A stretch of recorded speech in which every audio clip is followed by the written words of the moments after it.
Welcome. This video introduces the new Implant Bridge indication in orders, enabling structured parameter capture and delivering clear, complete specifications for your lab. Let's get started.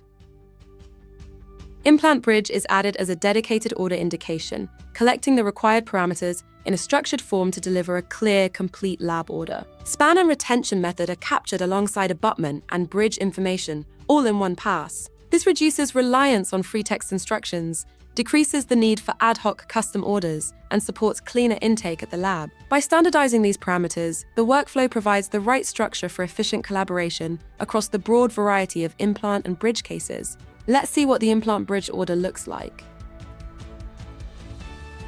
Start by selecting the relevant files in your patient's media library and create a new order. Choose Implant Bridge as your indication and continue.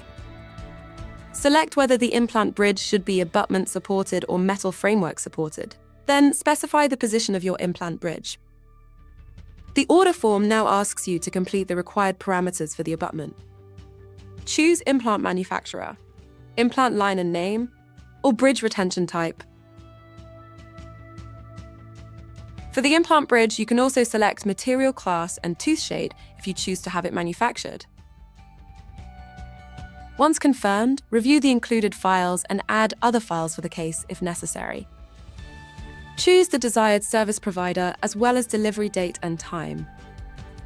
Review the order summary and add any comments for the service provider or your preferred lab if needed. Then, place the order for a clear and complete handover to the lab. And that's it. Be sure to check out our What's New section to learn about new DS Core features and functionalities.